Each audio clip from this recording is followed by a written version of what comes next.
I'm Mia, 34, and I work as a home decorator for a well-known design firm. The salary's solid, and I genuinely enjoy my job.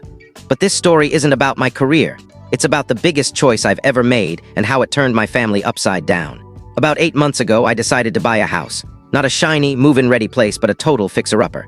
The online listing was a disaster, chipped paint, an overgrown yard, and a vibe that screamed money trap. Still, I saw its potential. More than anything, it had a backyard, something I'd craved after years of cramped apartment living. The price was dirt cheap due to its condition, so I could actually swing the mortgage.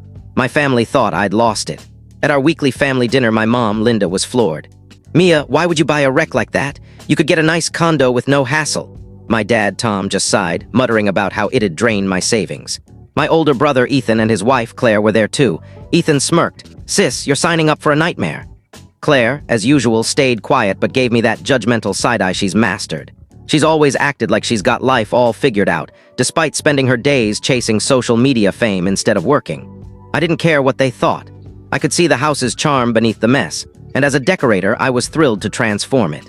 I had connections with contractors from work, so I knew I could pull it off. I got the mortgage, signed the papers, and became a homeowner. Standing in the chaotic living room with the keys in my hand, I felt unstoppable. The renovation was a grueling 7-month marathon.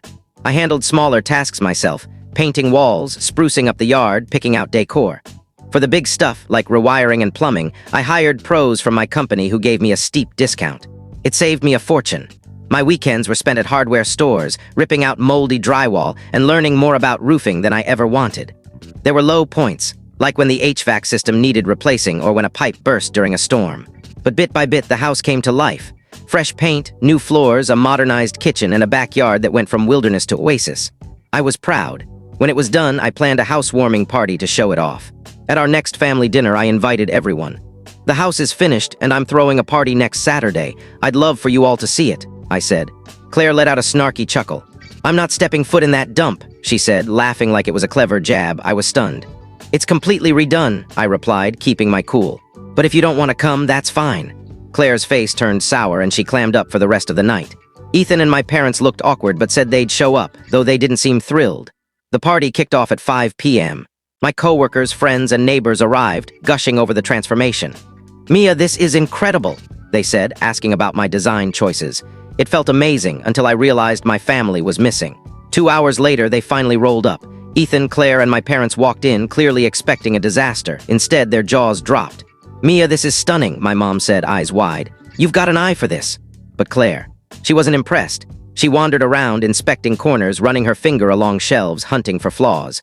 Finding none, she vanished upstairs. When she came back, she announced loudly, "The guest bedroom's color is awful." I'd repaint it immediately. I forced a smile. "When you have your own place, Claire, you can pick whatever colors you want, maybe even bright purple." Everyone knew purple was her obsession. Her face went scarlet and she stormed out, dragging Ethan with her. My parents, embarrassed, left soon after. The party went on without them, and honestly, it was more fun that way. A week later, my mom called, asking to visit the house again, just us. "I feel awful about how the party ended," she said. "I want to see everything you've done, no drama." She came over, and it was great.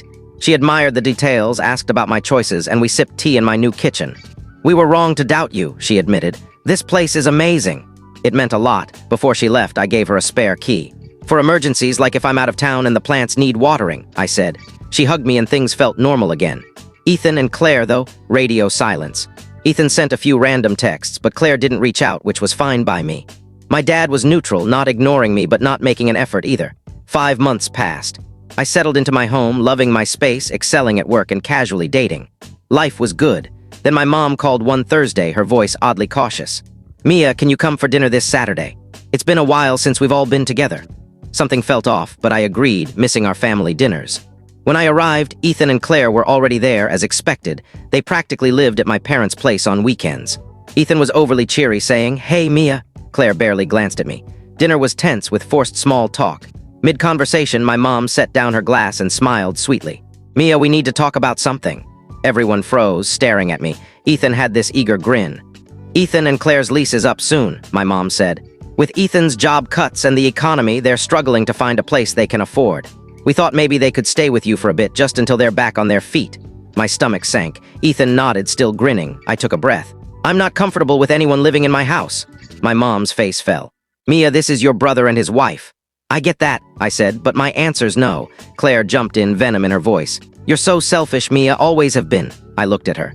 Funny you called my house a dump, but now you want to live there, she shrugged. If it's free, I'll manage. I was floored by her nerve. Ethan chimed in, come on, Mia, my job's a mess. They cut my hours and were barely scraping by. I turned to him. Maybe Claire could get a job instead of posting selfies all day. Claire exploded, bursting into dramatic tears and storming off to my parents' guest room.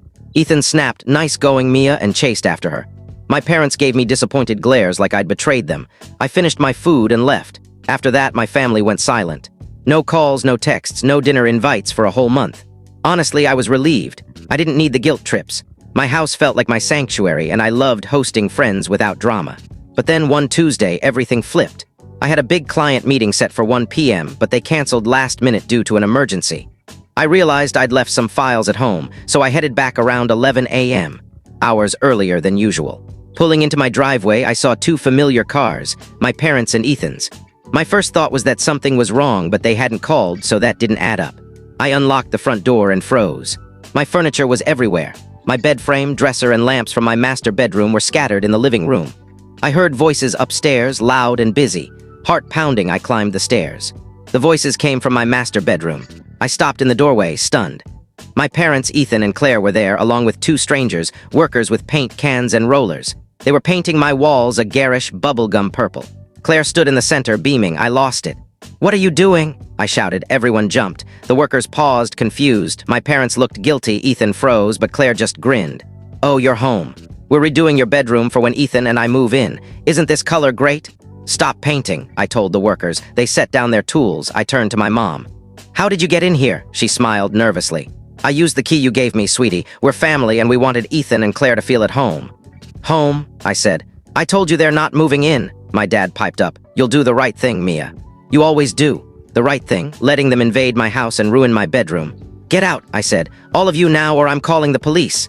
They argued, my parents about family duty, Ethan about his struggles, Claire calling me heartless.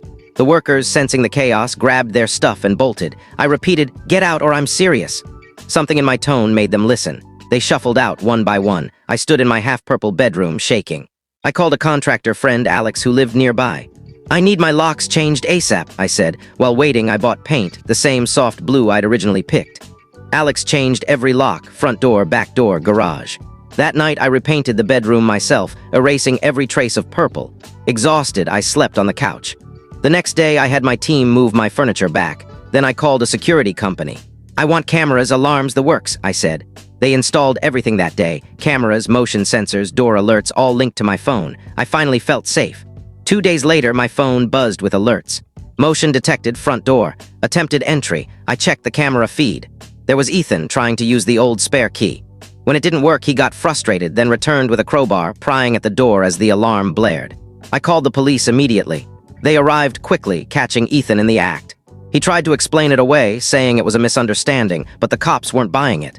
They arrested him for attempted breaking and entering. My parents were furious, calling me heartless for pressing charges.